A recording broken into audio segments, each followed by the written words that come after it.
Over the last 24 hours, the big news in boxing has come out of Team Matchroom and the association with Conor Benn. Everybody knows over the last year, we've been talking about Conor Benn in great depth following 2 failed performance-enhancing drug test failures. We're going to give you a little bit of a rundown of the chronological timeline as to what's happened over the last year and how we've ended up in this situation that we found ourselves in yesterday. But let's hear first and foremost from Conor Benn and how he reacted to the news after a provisional UK anti-doping suspension was lifted. I'm obviously free to fight, and Joe, it's just been the maddest year for me and the family, for my team, for my supporters, my loyal supporters, and yeah, it's just been a mad season. Biggest bit of adversity I hope I ever have to go through. Conor Benn there speaking to his promoter's in-house media company, Matchroom Sports, and obviously Eddie Hearn has also given an interview to his in-house company as well, referring to the situation as Conor Benn being officially cleared. I think it's very important at this time, from an audience understanding point of view, the use of language that we go through now when we're talking about this situation, because the provisional suspension that was placed upon Conor Benn has been lifted, but I have real trouble with concluding the fact that he is being officially cleared as of today, the 29th of July. This might be a case that comes a little bit later down the line, but as of today, I don't class everything that we've been given information-wise from the hearings from the WBC, the hearings from the UK anti-doping, and everything that we heard yesterday as an official clearance. I'll tell you as to why in a minute, because I'll run through the timeline, but what's your initial reaction to what you caught up with yesterday, Gareth? Well, it took a while for UKAD's, UK anti-doping's comment to come out, their statement on it. The Boxing Board of Control made their own statement, which was, we're standing behind the wall of UKAD and we're just going to go along with what they say for now. UKAD only spoke out because of the news brought to the public, announced by Eddie Hearn and Conor Benn, which is part of their remit. It's what they do. They've also announced they have 21 days to appeal that decision. So what anyone listening or anyone interested in this needs to actually know is that what has gone on since late March, when that licence was... Well, the licence was handed in. Yeah, he doesn't have a licence. Licence was handed in last October, November by Eddie Hearn. Eddie Hearn revealed it, that Conor had handed in his licence. Conor didn't attend that hearing with the Boxing Board of Control, but the licence was handed in.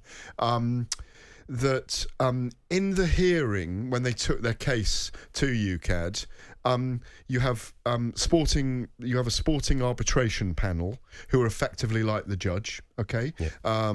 3 or 4 people on the panel. You have the prosecution, if you like, who are UKAD, who present to that panel, and the defence, which is Conor Benn and his legal team, his doctors and his medical advisors, all those people. So you actually have a case, if you like, and he's been answering his case, which is all we've called for the whole time, by the way, for 10 months. Absolutely. Nothing more than that, nothing more sinister, because the bigger picture here is, if a banned substance shows up in someone's system, it needs a hearing, it needs clarification. It's inherently dangerous sport. It's not tiddlywinks. People are punching each other. You can get legally killed in the ring, all those things. So I think what we've got here is stage 1. The narrative arc here is going to come from Matchroom, from Eddie Hearn, from Conor Benn, in that because the suspension's been lifted, they will probably name a fight for him soon, and then they will go after a licence back. Now, because the Boxing Board made a comment, they're still behind the appeals. There's could be an appeal process from UKAD. Yeah. It's not definite at all. No. They may not. No. But they've got 21 days to, if they don't believe the evidence, if you like, to take it further. I think it's going to be fascinating to see what the Boxing Board of Control's reaction is to Conor Benn and Eddie Hearn if they go for the licence. Yeah. It's taken 10 months of work from Benn's legal team to get him through what's been a very difficult period for him personally and professionally, and in terms of testing systems. They found a way through. There are a few anomalies on the way through it, that he didn't want to accept that it was eggs in his system that created the clomiphene, because that not excuse, but that reason was given by the World Boxing Council when they put that 270-page report to them.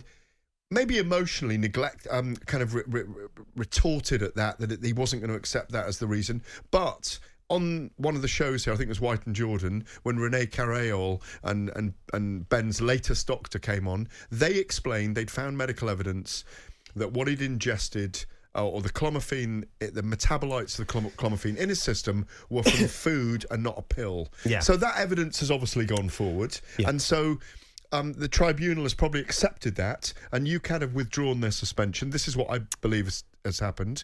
And then they'll just look at this. They'll look at their own due process now, and they'll look at other cases of this, and they will decide that he is or not viable to get his licence back. But they will go for the licence now, and the narrative arc will come from Benn, Hearn and Matchroom.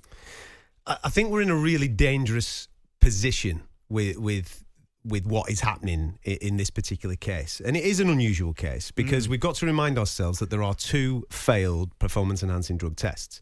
Now, to my knowledge, no organisation that has been investigating this process have investigated both tests at the same time. Now, what I mean by that is the first hearing that Conor Benn went through was with the WBC. They only investigated the first test connected to the clean boxing programme. And to my knowledge, UK Anti-Doping are asking to investigate the second test, which is connected to the Chris Eubank Jr. fight, which was scheduled for last October. Nobody out of those 2 is actually investigating 2 tests at the same time, which to me seems absolutely crazy, but that is what I'm led to believe as to being true. Now, regarding the statement that Conor Benn put out on his social media yesterday, the first line, I've got a problem with it, because he says here, the WBC already decided I was innocent of any wrongdoing. That's not correct. That's not a fact. That's not what they did. No. Now, there's a lot. This is going to be really important that you listen to words properly. There's a lot of spin. Everything that you heard so far from Eddie Hearn and everything that you've heard from Conor Benn has come from the in-house media company. It's not journalism, it is PR. Now, regarding that first line of already decided I was innocent of any wrongdoing, no, they didn't. There was what they said, and I'll quote them directly, there was no conclusive evidence that Mr. Benn engaged in intentional or knowing ingestion of clomiphene. In other words, we acknowledge that a performance-enhancing drug was in your system, but we don't know whether you did it on purpose or not. That's basically what they are saying there, all right? The WBC, the clean boxing programme, does not operate strict liability. So therefore, in that case, they can say, well, we don't know if you did it on purpose or not. Sound. We walk away from it. Now, what strict liability means is that the fighter, Conor Benn in this case, is solely responsible for everything that is in his system, all right? Now, if we're sticking with the WBC for a split second, I will come to UKAD in a minute. But with this WBC situation, if you remember, he created this 280-page document. Now, the defence to the WBC was that there was a flaw in the testing process. That's what Conor Benn and his team presented to the WBC. Again, quoting the WBC, they came back and said there was no flaw in the testing process. And as Gareth has rightly just highlighted there, they presented the reason to Conor Benn and his team as to why he has failed the test connected to the clean boxing programme. What they did, they offered him that reason. They said a highly elevated consumption of eggs was the reason as to how you have popped for clomiphene, all right? Now, think about that properly. We are talking about the judge in a case presenting to the defendant the reason why you have failed a test. Come on. Conor himself, when in front of Piers Morgan, denied highly elevated consumption of eggs as a reason. Now, again, referring back to Conor's statement yesterday, first line, the WBC have already decided I was innocent of any wrongdoing. Well, make your mind up what you want here. Because the WBC, one, haven't classed you as innocent, but let's say they have. You've gone out publicly and said that you don't agree with the reason as to why they've made you innocent. So I don't understand the narrative in and around that WBC situation. Coming back to UKAD, and this is where we're at from yesterday. UKAD operates strict liability, as we all know, right? What that means, you're responsible for everything that goes into your system. Now, the best way of describing this to someone is, if you're a driver and you get caught speeding with a camera, you get sent something to your house, don't you? And your car's there on a picture that you've been caught on a camera and it says you've done 37 in a 30. That is proof of guilt that that car has been going above the speed limit. You are then given a period of time to say to the DVLA or the highway patrol or whoever and say, listen, it weren't me driving. Somebody else. Or I was racing to the hospital because my wife was pregnant. You've got a reason to then reduce the punishment. The punishment's 3 points and a fine. You then might get, well, it's your first offence. You're off to a speed awareness course. You've done a bit of speeding in your time, clearly. I have been done, right? I've been to a speed awareness course. So what I'm saying is, this is a very similar situation. The proof of guilt is the test. You've done the test. It has popped hot. So there it is. It's in front of you. There's the science. You have got a performance-enhancing drug in your system. Tell us why.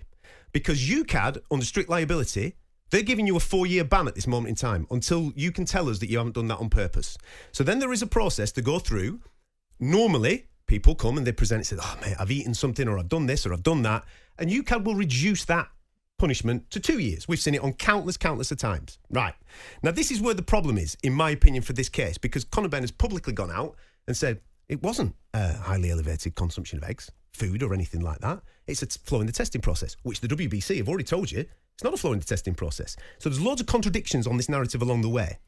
Now, what I'm led to believe is that the hearing in front of the independent panel, as Gareth's just been alluding to there, Sporting resolutions, they're also known as, right, that has resulted in the provisional suspension being lifted, has been widely reported that it wasn't an examination of scientific evidence, it was to determine jurisdiction. Now, what I mean by that is that UKAD, basically, who are investigating this, they want to investigate a test sample that they did not collect.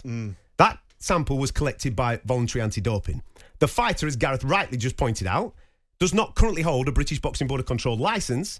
UKAD are operating on behalf of the British Boxing Board of Control. So the question is, do they have jurisdiction? Over that testing process is what you're talking about, Absolutely. Yeah. Now, Eddie Hearn has come out on his in-house media company and he said that the dropping of the provisional suspension as it stands is not down to a technicality. It's not down to what we're referring to here about jurisdiction. It's up to you whether you believe that or not. We don't know because UKAD haven't given us any official information. They've just come out and they've said, listen, we're still in the process of this. We will give you some information in the not too distant future.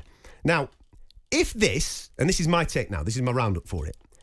If this is the end, we have a massive problem on our hands. Because they're negating the whole test. Because think about it. If a fighter, and this is the be all and end all. If any fighter can fail 2 performance-enhancing drug tests without ramification, the process we use is not fit for purpose. Whether it's the process that needs blowing up and needs to start again, or there's gaps in a system which can be navigated, that is alarming. How many times is this happening? We don't know the answer to this. That is a massive, massive problem that absolutely needs to be solved. Absolutely right, based on that narrative that you just explained about jurisdiction over whether the test applies or not in this case. But also there's the other narrative that has been put forward about the metabolites of the clomiphene in his system. That's another narrative. The other narrative, but that falls into whether he's done something on purpose or he hasn't. Yeah, but that still needs to go through this tribunal process as well, in my view. But we're at stage 1 of stage 3 of 3 stages probably. But in my view, as I keep mentioning this narrative arc, in my view, they'll apply for a licence, they'll go for a licence, they'll announce a fight with someone like Kell Brook, maybe at £154, and I think they'll forge ahead with it.